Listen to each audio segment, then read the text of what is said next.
Dad's silent revenge. After 5 years of living in my house, my son and his wife won $75 million in the lottery. That same day, she pushed me out the door. Get out to a nursing home. We don't need your charity anymore. I smiled. Dear, did you check the name on the other ticket? My name is Charles Thompson. Most folks call me Charlie. I'm 62 years old, a retired insurance adjuster. And for the past 8 years since my wife Martha passed, I've been living alone in our white 2-story house on Maple Street in Denton, Ohio. Martha died of a heart attack in 2016, and after that, it was just me, the house, and the sound of the wind through the oak trees we planted when we first moved in. For 3 years after Martha's death, I managed just fine on my own. I had my pension, my small garden, my neighbor George, and enough common sense to know that being lonely and being helpless aren't the same thing. But when my son Tim called me in the fall of 2019 saying he and his wife Jenny had hit some financial trouble, his construction business had slowed down, they'd fallen behind on their mortgage, I didn't think twice about it. Come stay with me, I said. This house is too big for one person anyway. That was my first mistake. Not loving my son, that was never wrong. The mistake was not asking more questions about Jenny. She walked into my house that first day with her chin tilted up like she was evaluating whether the air was good enough to breathe. Jenny was 34, sharp-featured, worked in real estate, and had this talent for giving compliments that somehow made you feel smaller. What a quaint little place, she said, looking around at the living room Martha and I had decorated over 20 years. I showed her to the guest room upstairs. I'd even bought new curtains and painted the walls the week before they arrived. Those first few months weren't too bad. Tim helped me with yard work. Jenny pitched in for groceries sometimes. We had Sunday dinners together. I told myself it was working out fine, but I'd been investigating insurance claims for 35 years. You learn to read the signs. By the second year, I started noticing things. Jenny rearranged my kitchen without asking. She moved Martha's photo from the mantel to a shelf in the hallway. When I put it back, she moved it again. On phone calls with her friends, I heard her refer to the house as our place. She complained about my TV shows, the smell of my morning coffee, what time I got up. Tim said nothing. He's always been a gentle kid, maybe too gentle, just like his mother used to say. By the 3rd year, Jenny stopped knocking before coming into my room. By the 4th year, she started talking to me like I was a child, slow, loud, with that fake bright smile you use on someone you think is losing it. I kept quiet. I watched patience was something 35 years of insurance work had taught me. Then, in the spring of 2024, I did something I'd never done before. I bought a lottery ticket. Not because I was desperate, I'm not that kind of guy. I bought it because my neighbor George dared me to at the Quick Mart on Route 9, and because it was only $2, and because sometimes at 62, you do small things just to feel like anything's possible. I bought 2 tickets on impulse. Kept one, gave the other to Tim that evening when he walked through the kitchen. He thanked me without looking up from his phone. I forgot all about it. 3 weeks later, everything changed. Tim had checked his ticket, the one I gave him, and found 5 matching numbers plus the bonus ball. The prize was $75 million. The house became a place I didn't recognize. Phone calls, lawyers, a financial advisor who showed up in a suit that cost more than my car. Jenny floated around with this brightness that had nothing to do with happiness and everything to do with power. She ordered new furniture without asking me. She talked about investments and properties and our future, except the word we never seemed to include me. I sat at my kitchen table drinking my morning coffee and watched it all happen. Then came that Tuesday morning. I was standing at the counter slicing an apple when Jenny walked in wearing a silk robe I'd never seen, poured herself coffee from my pot, and said without looking at me, "Charlie, we've been talking. You'd probably be more comfortable somewhere with people your own age. There's a nice assisted living place across town. We'll cover the cost." Of course, I set down the knife. This is my house. Something flashed across her face. Then she smiled that fake smile. Not for much longer. "We don't need your charity anymore, Charlie. We don't need you." She paused. Tim agrees. "Pack what you need." She walked out of my kitchen. My kitchen, where Martha and I used to sit every New Year's Eve with hot cider, talking about the year ahead. I stood there for a long moment. Then I smiled, because Jenny had made one big mistake, and she didn't know it yet. She'd never asked about the other ticket. I walked to my bedroom and sat on Martha's side of the bed. That's where I always went when I needed to think clearly. The habit had stuck even after her scent faded from the pillow years ago. Let me be honest about what I felt in those first minutes. I felt scared. Not the sharp fear you get in a crisis, but that dull fear that comes with being older and feeling like the world has reorganized itself around you while you weren't paying attention. I was 62 years old. I had a pension of $2,100 a month. My car was a 2015 Honda with 140,000 miles on it.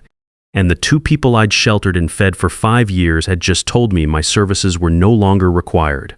Was I surprised? Part of me wasn't. The signs had been building for 2 years, but knowing a storm is coming doesn't make the rain less cold. I made myself think practically, old habit from work. When emotions threaten to take over, you reach for facts and structure. Fact 1. I own this house. The deed says Charles Thompson, recorded at Denton County. I bought it with Martha in 1995. When she died, it passed to me entirely. No one had asked me to sign anything. No one had offered to buy me out. No one had the legal right to kick me out. Jenny's threat about not for much longer wasn't law. It was just a threat. But threats from people with $75 million aren't the same as threats from people without money. I knew what wealth could do. Lawyers, delays, harassment, they could claim I wasn't mentally competent. They could say I couldn't maintain the property. They could make living here so miserable I'd leave on my own. I sat with the fear until it became something I could handle. Then I got up and went to the desk in the corner, Martha's old writing desk that I'd inherited from her mother. I opened the bottom drawer. The lottery ticket was there in a white envelope, exactly where I'd put it 3 weeks ago and then forgotten about it. I took it out and looked at it. 7 numbers printed in black ink on cheap paper. Numbers that matched, I now knew for certain, a $75 million prize, because the ticket I'd given Tim was number 2 from the same purchase. This was ticket number 1. Here's what nobody in that house knew. In Ohio, lottery prizes belong to whoever can prove they bought the winning ticket. You can't claim a prize on a ticket you didn't purchase unless ownership is legally established. I had bought both tickets. I had the receipt. I hadn't signed the ticket I gave Tim, and he, in all his excitement, hadn't submitted it for official processing yet. His lawyer was still looking into tax implications. That meant there was still time. I knew I needed help, and not the family kind. Family had just shown me exactly what it was worth. I needed someone with legal knowledge who wasn't invested in being polite about what I was facing. I called George. George Williams had been my neighbor for 15 years and my closest friend since Martha died.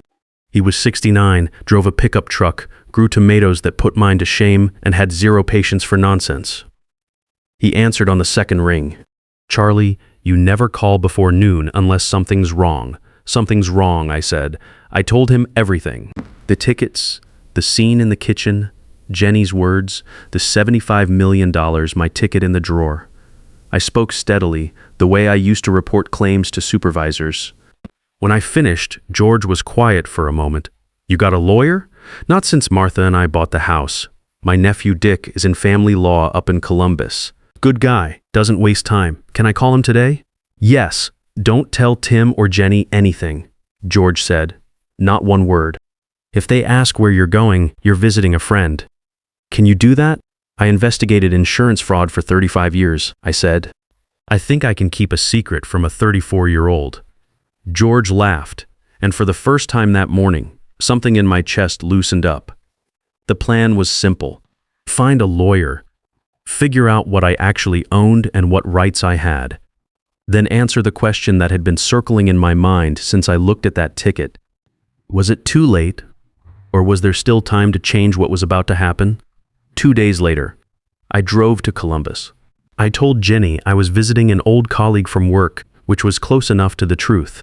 She barely looked up from her laptop where she was browsing real estate listings. The drive took an hour and 20 minutes on Route 33. I listened to talk radio and felt almost peaceful for stretches. Richard Anderson had his office on the 4th floor of a brick building near downtown Columbus. He was 41, methodical, with the calm demeanor of someone who'd heard every version of family crisis and wasn't surprised by any of them anymore. He offered me coffee. I accepted, then I put the lottery ticket on his desk along with the Quick-Mart receipt and explained the situation without editorializing. Dick examined both items carefully. He asked questions. When had I bought the tickets? Had I signed either one? Had Tim signed his? Had any official claim been filed? I answered each question. No, I hadn't signed either ticket. No claim had been filed yet. Tim's attorney was still working on tax structuring. This receipt shows 2 tickets purchased in sequence, Dick said, studying the paper. With your debit card, you could establish purchase proof. In Ohio, unsigned lottery tickets are bearer instruments. Ownership is based on possession and purchase evidence. He looked up at me.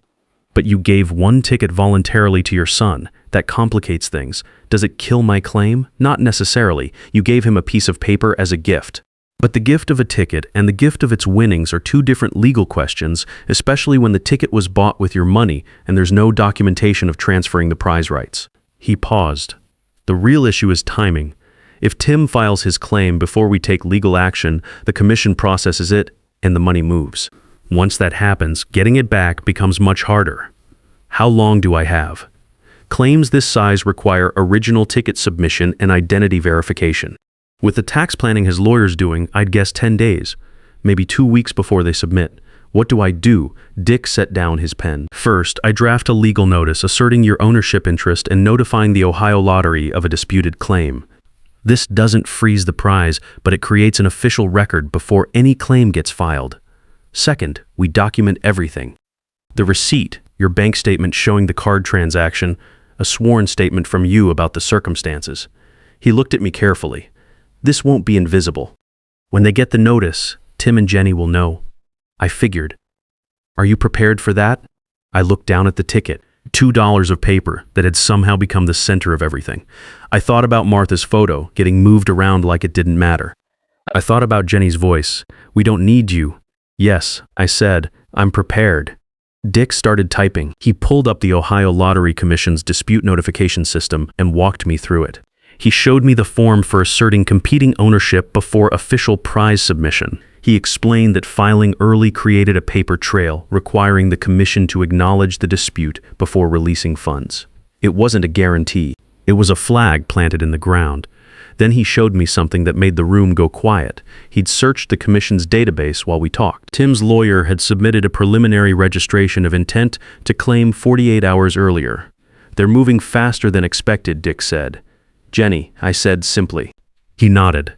He understood without explanation. Then we file today. Dick prepared the notice that afternoon. I signed the statement. He notarized it.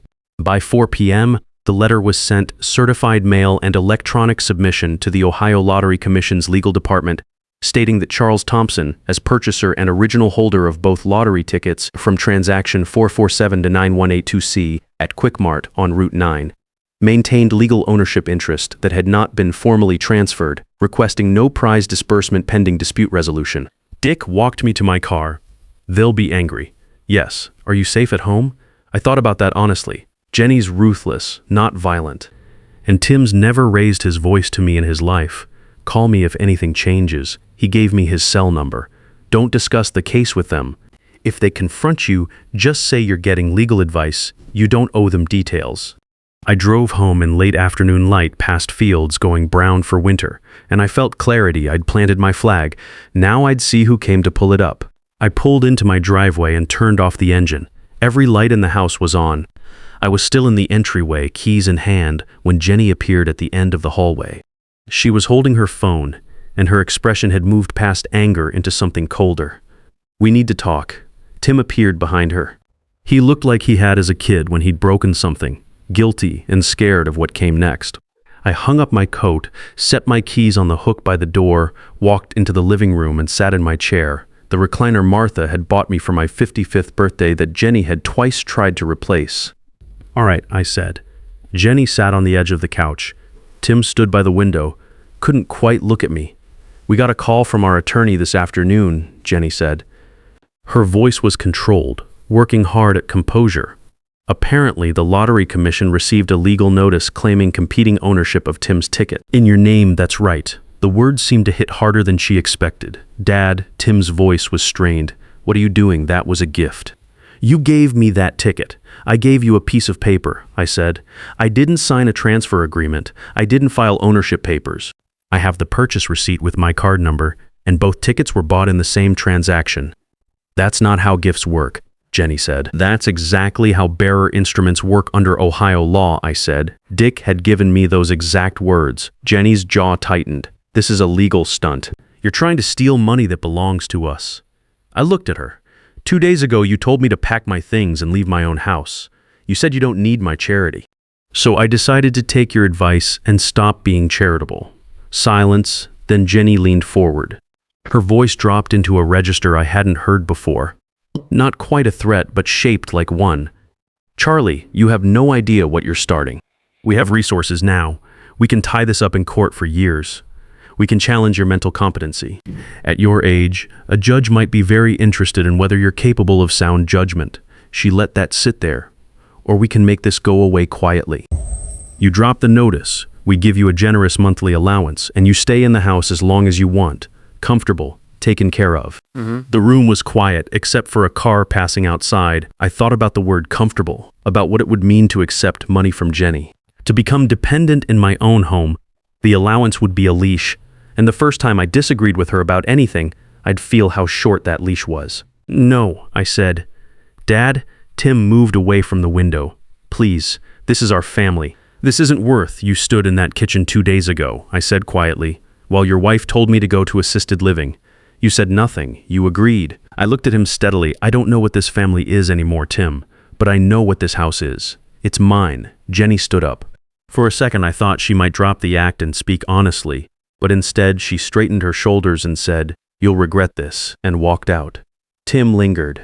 He looked tired in a way I hadn't seen before, caught between loyalties and not brave enough to choose cleanly. "I'm sorry," he said. I wasn't sure what he was apologizing for. "Good night, Tim." He went upstairs. I sat in Martha's chair for a long time after that. The threat about mental competency was designed to scare me, and it worked a little. That's the worst kind of threat, the kind that uses your own vulnerabilities against you. I was 62, lived alone, had routines that might look eccentric to the right attorney with the right spin, but doubt isn't evidence. And I had a receipt, a bank statement, a notarized statement, and Dick Anderson. Over the next 3 days, I let myself rest. I slept, read, sat on the back porch with coffee, despite the October cold, and watched the oak trees lose their leaves. I didn't engage with Tim or Jenny beyond basic politeness. I texted Dick each morning with updates. There weren't any. On the 4th morning, Jenny made me breakfast. That's how I knew the strategy had changed. She set scrambled eggs and toast in front of me without a word, poured coffee for both of us, and sat across from me with a small, careful smile. The silk robe was gone. She wore something ordinary, a gray cardigan I'd seen before. Her hair was pulled back simply. She'd studied how to look less threatening. "I want to apologize," she said. "For the other night I was cruel, and I shouldn't have been." I looked at the eggs. They were good, well-seasoned, not overcooked. Jenny could cook when she wanted to. "Thank you for breakfast, Charlie." She folded her hands on the table. "I know we've been difficult to live with. I know I haven't always been kind, but we're family. I've been thinking, what if we started over?" "Really started over?" She paused with the precision of someone who'd rehearsed it. "The money changes everything. We could buy you a beautiful house wherever you want. The beach, maybe. Florida, somewhere warm. Fully paid, in your name. No strings." I drank my coffee. "And the legal matter? If we settle this between ourselves, keep lawyers out of it, everyone wins." She meant I'd get a house in Florida and she'd get $75 million. I looked at her across my kitchen table, in my kitchen, in my house, in the chair where Martha used to read the morning paper, and I felt something calm settle over me. "I'll think about it," I said, for about 45 seconds. Standing in my closet later, I actually considered it. A house in Florida fully paid wasn't nothing. But then I thought about what I'd really be accepting. I'd be accepting that my home, my history, Martha's memory were worth less than Jenny's inconvenience. I'd be accepting that $75 million bought the right to rewrite who owned what. I called George and told him about the breakfast offer. "She made you eggs?" George said. "And offered you Florida. Call Dick. Then come for dinner tonight. Pat's making pot roast, and I want you to meet her." That evening I drove to George's. Pat turned out to be Patricia Davis, retired Methodist minister who'd been George's friend since the 90s. She was 63, had counseled more families through money disputes than most people would believe. "People lose themselves over money," Pat said. "Even people who seemed decent before it arrived." "Jenny was never decent," I said. "The money just gave her permission to stop hiding it." George agreed. I told them everything. Pat listened without interrupting. When I finished, she said, You're doing the right thing, and you're not doing it alone. This whole town watched you take those 2 and 5 years ago without complaining once. People notice, Charlie. We see what we see. The Ohio Lottery Commission's dispute hearing was scheduled 3 weeks after Dick filed our notice. Conference room, 7th floor, State Building in Columbus. Beige walls, fluorescent lights, plastic water bottles, and a mediator named Anthony Rodriguez who'd seen families destroy themselves across tables like this one. Tim and Jenny arrived with 2 lawyers. I came with Dick. Jenny wore a charcoal blazer, sat like someone who'd already decided how this ended. Tim studied the table for most of what followed. Jenny's lead lawyer, Nicholas Miller, from Cleveland, went first. Polished, methodical. He argued the ticket was a gift, cited case law, called my notice opportunistic interference. Dick placed 3 documents on the table: Quick Mart receipt, bank statement, Ohio Lottery Regulation summary. Mr. Thompson purchased both tickets with his card in one transaction. There's no signed document transferring ownership, no witness transfer, no record establishing that beneficial interest passed from purchaser to recipient. Anthony removed his bifocals. Mr. Thompson, in your own words, what was your intent when you gave the ticket to your son? I gave him a ticket the same way I might give someone a birthday card, I said. I didn't think about prize rights because when I gave it to him, the ticket was worth $2. If I'd handed him $2 cash that somehow became worth $75 million, I don't think anyone would argue the value transformation was part of the gift. Miller started to object. Jenny put her hand on his arm. Stop, she leaned forward. This was her mistake. This is ridiculous, she said. Her professional distance was gone. He gave him the ticket. He won. End of story. He's trying to steal from his own son because we asked him to be realistic about his living situation. This is spite. This is an old man's spite dressed up in legal language. The room went quiet. Anthony put his bifocals back on. Dick said nothing. Old man, I said quietly. Tim finally looked up. His face was pale. Anthony closed by saying the commission would issue findings within 5 business days. Prize disbursement would remain suspended. Dick called on a Tuesday morning 5 days later. I was in the garden cutting back dead flower stalks. The commission ruled in your favor, he said. Purchase documentation was sufficient. They declined to process Tim's claim. I submitted my ticket on Thursday. Verification took 11 days. During those days, Tim and Jenny continued living in my house. We passed in hallways. We didn't eat together. The house felt pressurized. When the commission confirmed my claim, I gave them each a formal notice. 60 days to vacate. You're really doing this? Jenny said. After everything, I agree. They were gone in 3 weeks. Miller withdrew after reviewing the transcript. On the last morning, Tim stood in the entryway with 2 bags. This is really goodbye, he said. It doesn't have to be, I said, but it's goodbye to this version. He hugged me. I held my son back, didn't cry though it was close. Then he picked up his bags and walked out. I watched them drive away, closed the door, put the kettle on. I was alone in my house, and my house was mine. The prize, after taxes, came to about $38 million. I kept the house, had the back porch repaired, established a scholarship fund for Martha. I traveled with George to Ireland.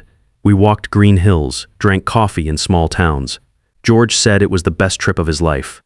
Tim and Jenny separated 8 months later. Tim called me in September. We talked for 40 minutes about work, weather, nothing important. Before hanging up, are you happy? I looked out at the oak trees. Yes, I said. It was true. We talk occasionally now. Honestly, more honestly than we had in years.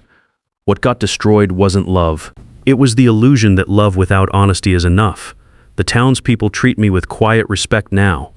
Not because of the money, but because they watched me stand up for myself when it mattered. George and Pat come for dinner every Sunday. We sit on the porch Martha always wanted me to enjoy, talking about everything and nothing. I planted new flowers last fall without knowing if I'd be there to see them bloom. I was there. I watched them grow through spring and summer, watched them reach toward the sun in my garden, in my yard around my house. Whatever you're facing right now, whatever door someone's trying to push you through, remember this. You have the right to ask whose name is on the deed.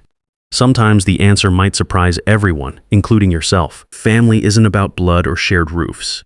It's about people who see your worth when you can't buy their loyalty. Sometimes the greatest gift you can give someone is showing them that their disrespect has consequences, because respect without boundaries is just words.